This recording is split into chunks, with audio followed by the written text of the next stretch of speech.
खुलुमबाय स्टुडिअ दं आं राजीव बसुमतारी आरो बे समाव मिरु दुलाराय बर' फरायसा आफादनि आफादगिरि दिपेन बर' बिथाङा कार्बि आंलंआव थानाय बर' हारिनि थाखाय माखासे मानि बाथ्रा बुंदों आरो बिथाङा फोरमायदों दि कार्बि आंलंनि हानि जेंना नुजाथिनायखौ लानानै दिपेन बर' बिथाङा ससियेल मिडिया थामहिनबा फेसबुकआव लाइभ फैनानै गोबां मानि बाथ्रा बुंदों आरो बे समाव नोंथांमोना मिथिगौदि थांनाय साननैसो सिगां कार्बि आंलंआव रायजो जानाय बर' हारिनि सायाव एबा बर' माहारिनि सायाव गोबां मानि हानि जेंनाखौ लानानै दान्थे बिदान्थे एबा ससियेल मिडियानि गेजेराव गोबां मानि बाथ्रा सावरायलायनाय एबा बाथ्रा सावरायनाया जायगा मोननायखौ बे समाव नुना मोननाय जादोंमोन आरो बिथाङा फोरमायदों कार्बि आंलंआव जाबायदि बर' हारिनि गेजेराव हानि जेंना नुजाथिदों बे हानि जेंनाखौ लानानै सरकारनिसिम दाबि दिखांदों गोलाव समनिफ्रायनो कार्बि आंलंआव रायजो जानाय बर' हारिनि थाखाय सरकारनियाव दुलाराय बर' फरायसा आफादनिफ्राय दाबि खालामबोबाय थानायखौ बे समाव नुना मोननाय जादोंमोन जेराव कार्बि आंलंआव बर' हारिया रायजो जानाय बिथांमोननि थाखाय बा बर'फोरनि थाखाय एसटि स्टेटास होनो थाखाय गोबां मानि सरकारनिसिम दाबि खालामदों लोगोसे आथिखालाव फिन आरोबाव दुलाराय बर' फरायसा आफादनि आफादगिरि दिपेन बर' बिथाङा जे बर' हारिया कार्बि आंलंआव रायजो जागासिनो दं बिथांमोननि हानि जेंनाखौ थाबैनो मावफुंनांगौनि सरकारनिसिम दाबि दिखांदों आरो गोख्रों बेनि थाखाय दुलाराय बर' फरायसा आफादा सरकारनिसिम नारसिनगासिनो दं एबा नारसिननाय जागोन होननानै बाथ्रा बुंदों मिरु दुलाराय बर' फरायसा आफादनि आफादगिरि दिपेन बर' बिथाङा। दानिया फैदो बिदिब्ला कार्बि आंलंआव रायजो जानाय बर' हारिनि जा एसटिनि स्टेटास एसटि मोननायनि दाबि खालामदों लोगोसे हानि जेंनाखौ लानानै माबायदि दाबि खालामनायनि बाथ्रा बुंदों मिरु दुलाराय बर' फरायसा आफादनि आफादगिरि दिपेन बर' बिथांनिफ्राय जों आबुङै फेसबुकनि गेजेरजों जा लाइभनि गेजेरजों बाथ्रा बुंदोंमोन बेखौ जों नोंथांमोननि गेजेराव आबुङै दिन्थिनो लानि। कार्बि आंलं जिल्लायाव बा कार्बि आंलं अट'नमास काउन्सिलनि सिङाव बर' फिसाफोरा उदांस्रिनि सिगांनिफ्रायनो बेयाव रायजो जानानै दं आरो 1951 मायथाइयाव कार्बि आंलं अट'नमास काउन्सिल जेब्ला सिक्रिडेल सोरजिनाय जायो आरो नर्थ काश्मीर हिल माने अट'नमास काउन्सिल जेब्ला सोरजिनाय जायो बे डिस्ट्रिक्ट काउन्सिल बिनि समनि सिगांनिफ्रायनो बर' सुबुंफ्रा बे ओनसोलाव रायजो जानाय दं आरो जुदि जोङो नायो कार्बि आंलंआव 50निफ्राय 60 रोजानि बारा बेयाव बर' सुबुंनि पपुलेसन गैया बेखिनियाल' बेयाव दङ आरो बर' सुबुं अनजिमायाबो गोबां बेयाव बाङाखै खारन बर'नि जि फेमिलि प्लेनिं आरो जि दानि जि पपुलेसन ग्रोथ बियो जथेस्थ माने जोंनि पपुलेसन ग्रोथआ खम जालांगासिनो दङ मालाबा थैनायनि संख्या बारायदों जोनोमनि हारा खमायदों आरो बिनि थाखायनो बे मोनसे थासारियाव एन्टायर बर' हारिया दिनै पपुलेसन बिथिंखौ नायोब्ला जों बेबायदि नुयो दा कार्बि आंलंनि बर' कसारि जि बर' सुबुंफोरा जि बेयाव जुगनिफ्राय थांनानै दङ आरो बिथांमोना दिनै हाजोआरि एसटिनि मर्यादाखौ दिनैसिमबो मोननो हायाखै 2003 सनाव कार्बि आंलंनि बर' कसारिनि थाखाय हाजोआरि मर्यादानि थाखाय एकर्डआव लिरनाय जादोंमोन बिटिसि सुक्तियाव आरो 2020 सुक्ति जाजासिम जिहेतु बे दफाया इमप्लिमेन्टेसन जायासै बा बियो बे मर्यादाखौ माने जोङो मोननो हायाखै 2020नि 27 जानुवारिनि बे एकर्डआव फिन खेबसेबाव कार्बि आंलंनि बर'फोरनि बर' कसारिनि एसटि मर्यादानि मेटार खोथाखौ बेयाव रोखायै लिरफिननाय जादों आरो भारत सरकारखौ बै समावनो जोंनि दैदेनगिरिफ्रा एकर्ड सिगनेटरि लिडारफ्रा क्लियारलि बुंनाय जादोंमोन जे जि सुक्तिनि धारा बायदि आधाराव बे जेंनाया जोबनांगौ दिनै जोबासै फिन बेखायनो बे दफाखौ जोङो लाबोफिननो बाध्य जादों आरो भारत सरकारनि कमिटमेन्टआ जाहैबाय जे कार्बि आंलंआव रायजो जानाय बर' कसारि बर' सुबुंफोरनो एसटि हिलनि मर्यादा होगोन बे मोनसे बिथिं आरो जोङो जुदि कार्बि आंलंनि अट'नमास काउन्सिलनि गोलाव समनि जुदि बेयाव गुबुन सरकार फैदों मालाबा कंग्रेसनि मालाबा एएसडिसिनि सरकार फैदों मालाबा दिनै बिजेपिनि माने बेयाव काउन्सिल सरकार दङ गुबुन हान्जाया गुबुन दैदेनगिरिनि नेतृत्वआव कार्बि आंलं काउन्सिलाव सरकार दाजादों आरो बै समाव जयन्त रम्पिया जि समाव कार्बि आंलं काउन्सिलनि चिफ एक्जिकिउटिभ मेम्बारमोन 1991आव बेयाव मोनसे सिद्धांत डिसिसन लानाय जादोंमोन सिइसिआव मोनसे रिजलिउसन लानाय जादोंमोन जे कार्बि आंलंआव रायजो जानाय बर' कसारि सुबुंफोरनो हाजोआरि मर्यादा होनायनि थाखाय कार्बि आंलं अट'नमास काउन्सिलनि सिइसिआ रिकमेन्डेसन खालामो आसाम सरकार आरो भारत सरकारनिसिम आरो टाइम टु टाइम एजिपि नि जि मोनसे सरकार दंमोन बे एजिपि नि सरकाराबो कार्बि आंलं अट'नमास काउन्सिलाव रायजो जानाय बर' फिसाफोरनि हाजोआरि एसटि नि जि डिमान्ड आरो बिथांमोननो जे एसटि हिलनि मर्यादा होनांगौ बेखौबो बिथांमोना समर्थन खालामदों आरो भारत सरकारनो रिकमेन्डेसन आरो प्रप'जालखौ दैथायहरदों दा रिसेन्टलि जों नुबाय जे 2003 नि एकर्डआव एसटि हिलनि दफाया दङ 2020 नि एकर्डआव एसटि हिलनि दफाया दङ जे हिलाव बर'फोरा हिलनि माने ट्राइबेलनि स्टेटासखौ मोननांगौ आरो कार्बि एकर्ड जि रिसेन्टलि जाबायमोन 7 आर्म्स रिभलिउसनारि प्रोभिजन बेयावबो बे खोथाया क्लियारलि मेनसन दङ जे प्लेन्सआव कार्बिफोरनो माने प्लेननि ट्राइबेल होनांगौ दा कार्बि सुबुंफोरनो प्लेननि ट्राइबेल होनायाव प्लेननि ट्राइबेलफोरा कुनु डिमट गैया जोङो स्पष्ट नीतिजों अल आसाम ट्राइबेल संघ आरो 19टा ट्राइबेलनि प्लेन्सनि जि अर्गानाइजेशनफोर दङ जोङो बेयाव माने पजिटिभलि बिथांमोनखौ मदद होदों आरो जानांगौनि थाखाय जों सरकारखौ दाबि दैखांदों नाथाय एसटि हिल मर्यादा कार्बि आंलंआव मोननांगौनि थाखाय खोब टेकफुली बै समनि आरो दिनैबो दुलाराय बर' फरायसा आफादनि दैदेनगिरि आरो बर' हारिनि दैदेनगिरिफ्रा कसियासलि आरो सिनसियारलि जोङो आगान सुरनो गोनां जादों कारना जाबाय बेयावनो माखासे आफादफोरा बेखौ लुबैजाया दिनै प्लेन्सआव कार्बिफोरा प्लेननि ट्राइबेल मोननांगौ हिलाव बर'फोरा हिलनि ट्राइबेल मोननांगौ भाइस भार्सा मोनसे मेकानिजम तैयार खालामनाय जादों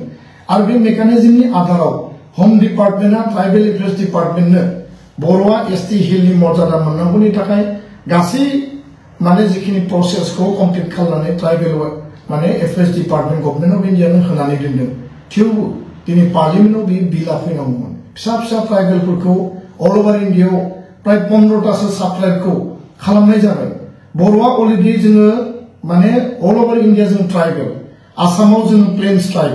दा हिल ट्राइबनि मर्यादाखौल' बेयाव सोफादेरनांगौ आरो बे खालामनायाव जोंहा जेबो माने रावनिबो उसुबिदा जाया किन्तु बेखौनो बावैसो मोनसे जोङो थासारि नुबाय जे जोंनि आथिखालाव जाय कार्बि आंलंआव जि सरकार दं आं मुंखौ लानो सानाखै भेरि माच सेन्सिटिभ इस्यु बे सरकारा बेखौ बे रिकमेन्डेसनखौ 1991 नि रिकमेन्डेसनखौ बेखौ नाल एन्ड भइड खालामनानै बेखौ उइथड्र खालामनायनि रिजोलिउसन बिथांमोना लादों आरो लानायनि उनाव गुबुन आफादफ्रा बेखौ डिमान्ड होदों होननानै बिथांमोना लादों किन्तु दुलाराय बर' फरायसा आफाद बिटिआरनि चिफ मानगोनां प्रमद बर' जों गासैनिबो रायलायनाय आरो इनिसिएटिभआव आसामनि गिबि मन्थ्रिखौ खावलायनानै नैबे जे रिजोलिउसन बिथांमोना लादोंमोन उइथड्र खालामनानै बेखौ बादा होनायनि जे रिजोलिउसन बेखौ जोङो उनाव राताराति हरनि गेजेरावनो दैखांहोफिननो हानाय बा बेखौ माने बे डिसिसनखौ उइथड्र खालामफिननायनि मोनसे फिन डिसिसन बिथांमोना लाफिननो गोनां जादों दा बेखायनो कार्बि सुबुंफोरजों बर' सुबुङा जेबो सुथुर गैया किन्तु बिथांमोननियाव मालाबा बेबायदि थासारि जायो बेबायदि सानो जे कार्बिनि अधिकारखौ बर'फोरा दखल खालामगोन नामा किन्तु व्हायरेस दिनै बर' बड'लेण्डआव जेरैबायदि जोंनि माने ट्राइबेलनि जे मर्यादा आरो अधिकार बेयाव दिनै जेरैबायदि एनक्रचमेन्ट जादों बेयाव गुबुन जेरै थासारि सोमजिदों बयबो सानो जे जों अधिकार मोनाखै जों अधिकारनिफ्राय बन्चित जादों आरो दिनै बर' सुबुंफ्राबो ट्राइबेल जानानैबो दिनैबो जोङो बबेबा सेक्टराव दाबो जों फिल जायो जों बहाबा बन्चित जादों नामा बहाबा जों अधिकारनिफ्राय जोङो मोनाखै नामा आरो बेफोरखौ लानानै जोङो माखासे प्लेनिं परिकल्पना खालामनानै जों आवगायलाङो दा कार्बि सुबुंफोरा दिनै बेयाव बिहारि बिथांमोननि जे मोनसे एनक्रचमेन्ट लेन्डनि इस्यु दिनै मोनसे कनफ्लिक्ट जों नुजादों गुबुन कमिउनिटिजों कनफ्लिक्ट नुजानायखौ जोङो नुनो मोनदों किन्तु बिथांमोना बर'आ जिहेतु ट्राइबेल कार्बियाबो जिहेतु ट्राइबेल आरो बे बिथिङाव बर'खौ बिथांमोना मालाबाबो सुथुर होननानै साननाङामोन किन्तु बिथांमोननियावबो माखासे फेक्टर्सफोर दङ माखासे एजेन्सिसफोर दङ जायफोरा बर'फोरखौ लानानै जेब्लाबो बिथांमोना सानो जे बर'आ जुदि एडभान्स जायोब्ला बिथांमोननि अधिकारा खर्ब जागोन नामा आरो बे खोथाखौ लानानै कार्बि आंलंनि मानगोनां चिफ एक्जिकिउटिभ मेम्बार तुलिराम ब्रह्मन बिथांमोननो जोङो स्पष्ट बादि खोथा जोङो बुंदों जे बर'आ कार्बि आंलंआव जोङो नोंथांमोननि थाखाय जों फेक्टर नङा नोंथांमोननि थाखाय जों इस्यु नङा आरो कार्बि स्टुडेन्ट एसोसिएशन जिखिनि दङ जोंनि CC2 coordination committee of tribal organisation of आसामाव जायफोर दङ आरो जायफोरा प्लेनाव ट्राइबेल नागिरनानै KSA आफादा दिनै हाबा मावबाय थादों बिथांमोनाबो जोंजों मददाव दं जे हाजोनि मर्यादा बर'फोरा मोननांगौ हायेननि मर्यादा कार्बिफोरा मोननांगौ दा रायलायनानै जों स्पष्ट खोथाखौ जोङो फोरमायसेयावबो दिनै आगस्तान कामसा होननाय सासे सुबुङा माने मोनसे उल्था थासारि सृष्टि खालामनानै जाय हाया बर'निखा बेबो 1 बिगाल' हा आरो बे हाया बर' सुबुंनिनो आरो बे सुबुङा जाय कार्बि सुबुङा बे हाखौ सेनो फैदोंमोन बे सुबुङा गुबुन गुबुन एजेन्सिजों लोगो जानानै बेबायदि हा सेयै फाननायनि बिथांनि रेकर्ड दङ आरो बे खोथाखौ लानानै जेब्ला जोङो 125 एमेन्डमेन्टखौ लानानै दिल्लीयाव जोङो मानगोनां स्टेट होम एफेयार्सनि मन्त्रि नित्यानन्द रायखौ लोगो हमनो थांदोंमोन कार्बि आंलंनि जोंनि आथिखालनि चिफ आरो बिथांमोननि MLA आरो बिथांमोननि जि डिफुनि जि MP बिथांखौ लोगो हमनानै जों बे खोथाफोरखौ शेयार खालामदों आरो बे बेलायाव बिथांमोना उनाव बुजिनो हादों जे बे इस्युफोरखौ जों रिजल्भ खालामनांगोन बर' कार्बिजों जुदि गावस्रानानै डिभाइड जानानै जों थायोब्ला ट्राइबेलजों जों जुदि गोजान जानानै थायोब्ला जोंनि भबिष्यता मालाबा मोजां जानाय नङा बेखौ बिथांमोना जोंनो फोरमायदों आरो जोङो बेखौ बिथांमोननि फिलिंसखौ होदों आरो बे बिथिङाव जनिं टिकाटाराबो पजिटिभ मोनसे खोथा बुंदों जे बिथाङा माने सिनियर मोस्ट IAS अफिसारमोन दा रिटायार जाबाय जे बर' आरो कार्बि जे ट्राइबेला जे इउनाइटेडलि थानांगोन आरो बेयाव बर'फोरा दिनै फरेस्ट राइट एक्टनि आधाराव हा मोननांगौ बेयाव जि हा हुनि जि जेंना दङ थासारि दङ बे सुस्रांजानांगौ बे गासै खोथाफोरखौ जोङो कार्बि काउन्सिलनि मानगोनां चिफ बिथांनो जोङो मोजाङै रोखायै फोरमायदों दा बेखायनो बेफोर इस्युफोरा खोब कसियासलि आरो सिनसियारलि थांनो गोनां आरो बेखायनो गोबां ससियेल मिडियायाव गोबाङा डिसकास खालायो दिनै बयबो गावबा गाव एंगलजों स्टाडि खालामो एसेसमेन्ट खालामो आरो रियेल फेक्ट रियेल खोथाखौ मिथियालासिनो गोबां समाव गोबां माखासे नेगेटिभ खोथाफोरखौ बा जेफोर रियेलिटिनि आधाराव नङा बे खोथाफोरखौसो गोबां बांसावनानै दिनै जोंनि गौथुमफोरखौ आफादफोरखौ गोबाङा माने सोंखारनायखौ जों नुनो मोनो किन्तु दुलाराय बर' फरायसा आफादा सिङाव थानानै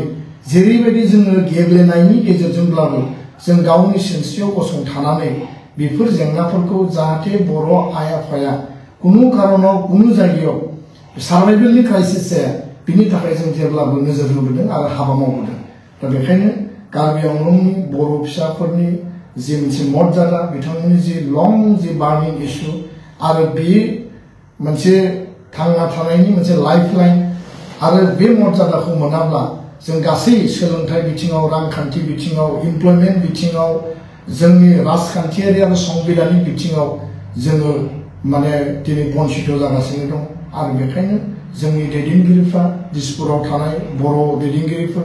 दिल्लीयाव थानाय बर' दैदेनगिरिफोर बिटिआर काउन्सिलाव थानाय बर' दैदेनगिरिफोरजों जों टाइम टु टाइम जों सावरायदों जे कार्बि आंलंनि जेंना जेंसिखौ जोङो वान्स फर अल जुदि खेबसे जोङो सुस्रांनानै होनो हायोब्ला बर' हारिया जोङो 1 घन्टाबाबो कार्बि आंलंनि जेंना माने सुस्रांजानायनि उनाव जोङो मोजाङै उन्दुलांनो हागोन आं बेखौ जेब्लाबो सानो आरो बे जोंनि मोनसे गिदिर मोनसे थांखि आरो सिमां जि सिमांखौ लानानै बड'फाया बै समावनो रेज खालामदोंमोन बड'लेण्ड आलादा रायजोनि समाव आरो बेनि उननि समाव बर' हारिनि दुलाराय बर' फरायसा आफादनि दैदेनगिरिफ्रा जेब्लाबो बेखौ रेज खालामनांगोन बे मोनसे बिथिं गुबुन मोनसेया जाहैबाय जे राभा असम अट'नमास काउन्सिलाव आथिखालाव बर' फिसाफ्रा गोबां रायजो जानानै दङ बे काउन्सिलनि सिंनि आधा माने गामियानो बर'फोरजों बुंफबनानै थानाय आरो बड'लेण्डआवबो बिटिआरआवबो राभा सुबुंफोरा दङ बर' राभा डिमासा कार्बिनि सोमोन्दोआ जथेस्थ खाथि आरो बेखायनो जों जेरावखि थाया मानो ट्राइबेला ट्राइबेलनि सेन्टिमेन्टखौ लानानै जों गोरोबलायनानै थानायखौ जों लुबैयो दा दिनैनि समाव बड'लेण्डआव थानाय राभा सुबुंफोरनो जास्टिस आरो न्याय बिथांमोननि अधिकारनि खोथाखौ जों जेब्लाबो गोसोआव लाखिनानै हाबा मावगासिनो दं हाबा मावलांदों आरो जों इउनाइटेडलि ट्राइबेल हिसाबै जोङो बेयाव माने खामानि मावगासिनो दं आरो बिथांमोननि फरायसा आफाद जोंनि फरायसा आफादजों जों ज' ज' खामानि मावगासिनो दं दा राभा हासं अट'नमास काउन्सिलाव गवालपारा दुबनिनिफ्राय लानानै बक' साउथ कामरुपनिफ्राय लानानै जिखिनि बर' ओनसोल बर' सुबुंफोर दङ राभा माने हारिनि सुबुंफोरजों जों संसार जानाय जोंनि जिउ खुंनायाव जों गोरोबलायनानै दङ नाथाय बे इस्युफोरानो जोंखौ मालाबा मालाबा जोंनि गेजेराव माने कनफ्लिक्ट मालाबा डिबेट डिस्कासनाव कनफ्लिक्ट मालाबा जोंनि राइट्स एन्ड प्रिभिलेजफोरखौ लानानै जोंनियाव बे खोथाफोरा कुइसनफ्रा फैयो दा बेखायनो रिसेन्टलि बर' गोजोन गोरोबथानि गेजेरजों बर' कसारि गवालपारा अट'नमास काउन्सिल दिनै जों इन्टारिम काउन्सिल दाबाय बिनि गामि नटिफिकेसन खालामनांगौ थांनाय 2020 सननि जोबनाय पार्टिं आरो 2021आव इन्टारिम काउन्सिल दानायनिफ्रायनो गासै 36टा समस्तिखौ लानानै गामि नटिफिकेसननि खामानिखौ बर' कसारि काउन्सिलनि बिथांनि काउन्सिलनि चिफ डेपुटि चिफनिफ्राय लानानै गासै इएमफोरा हाबा मावदों एबसुआ हाबा मावदों UBPO इउनाइटेड बर' पिपल अर्गेनाइजेसना हाबा मावदों दा बेखौ मोगथाङाव जोङो समस्ति दानानै नटिफिकेसन खालामनो हायोब्लासो बर' कसारि बे जे अट'नमास काउन्सिलनि पूर्णांग अट'नमास स्टेटासा मोनसे लिगेल आरो मोनसे इलेक्टेड काउन्सिलखौ जों मोननो हागोन दा बेखायनो जोंनि हाबा मावनाया कन्टिनिउस सोलिगासिनो नाथाय फिसा माखासे खोथाखौ लानानै दिनै राभा हासंखौ लानानै राभा दल संगठनफ्रा बिथांमोनाबो जातीयताबादी माने लामाजों फैनाय जातीयताबादीखौ आधार खालामनानै बिथांमोनाबो हाबा मावदों गोबां माखासे समाव सोमावसारनाय जादों जेरैबायदि दुलाराय बर' फरायसा आफादा सोमावसारदोंमोन दा